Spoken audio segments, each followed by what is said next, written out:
Le journal que nous démarrons qui a avec cette équipe technique du Fonds monétaire international attendu à Dakar. Effectivement, Cheikh Tidiane, le ministère des Finances et du Budget annonce la venue d'une équipe technique du Fonds monétaire international au Sénégal du 19 au 26 août 2025, une visite de travail qui vise à assurer un suivi technique des dossiers en cours et à renforcer les échanges avec les autorités sénégalaises. Au programme, nous avons une discussion sur l'exécution budgétaire 2025, la préparation de la loi des finances initiale 2026 et réformes envisagées.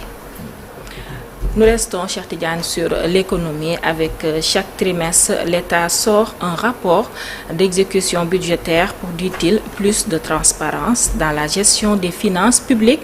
Pour ce trimestre-ci, la croissance a connu une hausse, mais avec l'aide des hydrocarbures, l'investissement reste jusqu'à présent faible avec une hausse des dépenses. Tout cela amène à dire pour l'économiste Malène Amadounian, directeur de IBP, que l'économie sénégalaise doit être relancée avec l'aide du secteur privé. C'était Fatou Bintou Konté et Diafraba qui sont allés à sa rencontre. Nous l'écoutons. Si le PIB, le produit intérieur brut, a connu une hausse de 12%, l'économie sénégalaise, dans le rapport d'exécution budgétaire de ce trimestre, mérite une relance, selon le directeur de l'ONG IBP. Ce qui montre que l'économie a connu un regain, mais un regain qui est principalement tiré par le secteur des hydrocarbures. Parce qu'hors secteur hydrocarbures, on est à près de 3% de croissance. Ce qui revient à ce que je disais récemment, qu'il faut relancer l'économie. Il faut relancer l'économie par les secteurs qui sont à la fois des secteurs à forte intensité de main-d'œuvre, mais également des secteurs qui sont des secteurs sur lesquels le Sénégal peut s'appuyer. Le BTP, le secteur des mines, le secteur du tourisme, l'agriculture. Malène Amadounian estime que la fiscalité ne peut pas tenir toute une économie, seulement une partie, et avec une économie dynamique. Une fiscalité interne peut tenir une partie de l'économie. Il faut diversifier les ressources, bien entendu. Aujourd'hui, avec les prévisions des hydrocarbures, qui sont des ressources qu'il faut dire qu'elles ne sont pas définitives, il faudrait être dans une situation où, oui, on peut couvrir au moins nos dépenses ordinaires par nos recettes fiscales et maintenant utiliser ces ressources exceptionnelles combinées à des ressources extérieures mobilisées à des taux avantageux pour pouvoir investir de manière définitive dans des projets structurants. Le budgétaire reste faible au Sénégal et pourtant cet argent permettait de faire face à certaines dépenses d'investissement. Et aujourd'hui, on a un niveau de dons budgétaires qui est très bas, qui était non seulement une source de trésorerie pour l'État, mais qui permettait également, dans le cadre de certains prêts, comme des prêts-projets, d'avoir de l'investissement à des taux concessionnels. Aujourd'hui, il faut se rendre à l'évidence. Le Sénégal est obligé d'aller sur le marché financier, et en allant sur le marché financier avec une notation qui est celle qu'on connaît, on emprunte à des conditions qui ne sont pas favorables. Ce qui fait que le niveau d'investissement reste très faible au Sénégal, surtout que jusque-là, la masse salariale occupe une place importante dans les dépenses. Le niveau de l'investissement est très faible. Le niveau de l'investissement est faible et une économie est tirée par plusieurs agrégats, par plusieurs indicateurs, et au titre de cela, l'investissement. Parmi cet investissement-là, l'investissement public. Et si on avait noté un niveau d'investissement très faible au premier trimestre, il y a aujourd'hui une relance de l'investissement, mais qui reste très secondaire par rapport à la taille des dépenses de fonctionnement. D'où la relance de l'économie avec l'implication du secteur privé et la rationalisation des agences. Il y a des faits qui sont que l'économie doit être relancée, elle n'est pas assez dynamique, que le secteur privé doit être davantage impliqué dans la gestion de cette relance, que pour avoir des impôts, il faut une économie qui soit dynamique. Un secteur parapublic avait été développé en pensant qu'il pourrait permettre de rattraper notre retard de croissance en étant beaucoup plus efficace que l'administration centrale.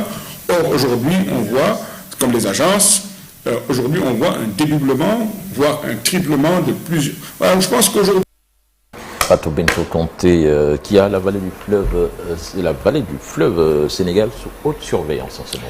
Effectivement, Cheikh Tidiane, parlons d'inondations. Avec de sérieux risques d'inondation sont attendus dans la vallée du fleuve Sénégal. Le plan se remplit d'une manière extraordinaire et conforte cette menace sur le long de la vallée. Le bulletin hydraulique de ce lundi à Bakel est à 68 cm de sa cote d'alerte et 63 cm à Matam, précisément à Guidjilogne, au cœur du Dandemayo. Écoutons leur maire au micro de Ali Bandelnia. La tendance haussière du niveau d'eau du fleuve Sénégal de plus en plus préoccupante. Le bulletin hydrologique de ce lundi à 8 heures conforte bien cette sérieuse menace d'un éventuel débordement du plan d'eau. Déjà, à la station de Kidira sur la Falémé, la côte est passée de 6,97 m à 7,16 m ce matin. Au départ du fleuve Sénégal, à partir de Bakel, où la côte d'alerte est de 10 mètres, il a été relevé aujourd'hui un niveau de 9,32 m.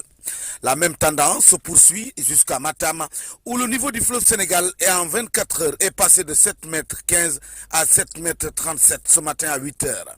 Une forte montée des eaux du fleuve Sénégal sur laquelle les populations attendent toujours les actions préventives. Une véritable psychose qui s'installe chez les Rioré. L'année dernière, les populations ont souffert le martyre, car l'eau avait colonisé durablement beaucoup de concessions et cause beaucoup de victimes et de sinistrés. Jusque-là, aucun ouvrage qui puisse empêcher la montée des eaux. Nous voulons rapidement érection d'une digue de protection pour empêcher la montée des eaux vers les concessions et un digue sur la berge du fleuve et aussi préparer à reloger les sinistrés dans des zones élevées avec toute la logistique requise, base de matériel, etc.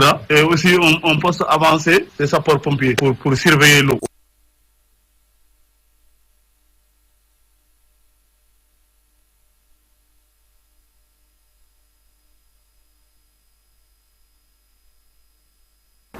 Passons à la page des sports à présent qui a CHAN 2024 de Sénégal face au Soudan cet après-midi pour une place en quart de finale.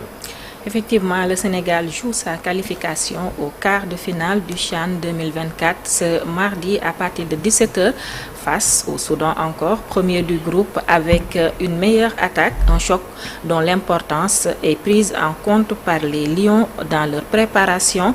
Compte rendu de la conférence de presse d'avant-match avec Cheikh Tidiane, avec Cheikh Sadibou Diarra. L'enjeu est clair entre le Sénégal et le Soudan. Décrocher la première place du groupe D pour rester à Zanzibar, en Tanzanie, pour la suite du CHAN 2024. Mais il faudra aborder ce match-là avec beaucoup de sérénité, considérer ce match-là comme un match de huitième de finale. Ça résume tout. D'habitude, les matchs de huitième de finale demandent beaucoup de sérieux, beaucoup de concentration. Et je pense qu'aujourd'hui, tout au long de la semaine, nous avons travaillé effectivement en ce sens, étant donné que le projet de jeu adverse nécessite beaucoup de sérieux et beaucoup de concentration. Le Soudan, si vous êtes des journalistes, vous pouvez vérifier vous-même, depuis quelque temps, elle ne perd pas de match. Donc c'est une équipe très costaud, une équipe très accrocheuse et des joueurs résilients. Donc ça veut dire que demain, Inch'Allah, c'est vrai, le match passé c'était un match piège, effectivement orienté pour le troisième match. C'est parce que le deuxième match était piège qu'aujourd'hui, le match est décisif.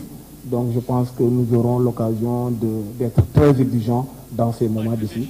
Le Soudan, auteur d'un coup d'éclat face au Nigeria, battu 4-0, un adversaire qui mise sur un jeu de transition. Ça va répondre à une de nos variantes prioritaires qui consiste effectivement à avoir cette possession, mais n'ayant une possession dangereuse, pas une possession stérile.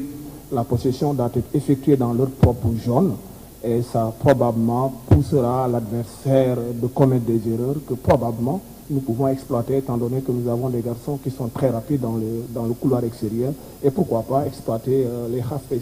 Et j'ai remarqué effectivement la présence de beaucoup de journalistes soudanais. On a eu des pistes effectivement que la population est avec cette équipe, mais l'un dans l'autre ça va nous motiver effectivement pour aborder ce match-là avec beaucoup de sérénité. On va rester dans notre registre qui consiste effectivement à avoir un jeu porté vers l'avant. Donc ça veut dire que demain, Inch'Allah, on va assister à un très beau match.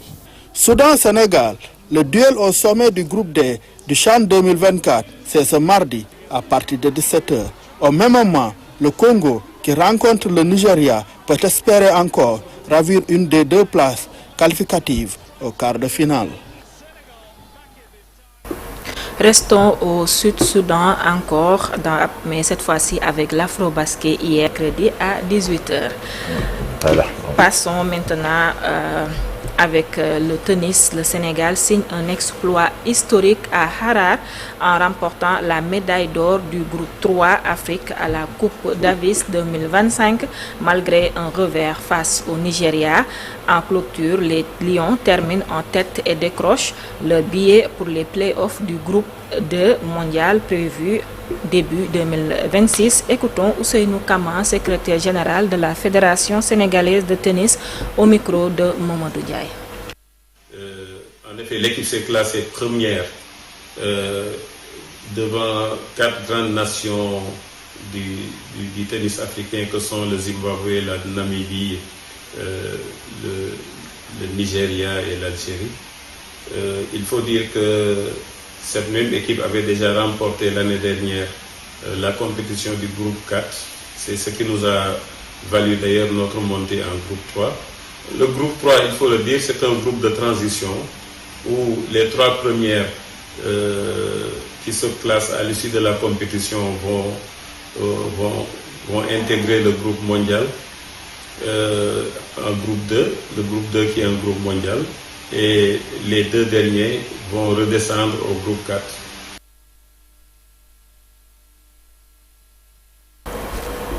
Chatidiane, c'était tout pour l'actualité nationale du jour. Merci Kia, on se retrouve dans quelques instants pour l'actualité internationale. À suivre dans la deuxième partie d'Info Matin, le Djangat d'Abdoulaye Cissé sur la charte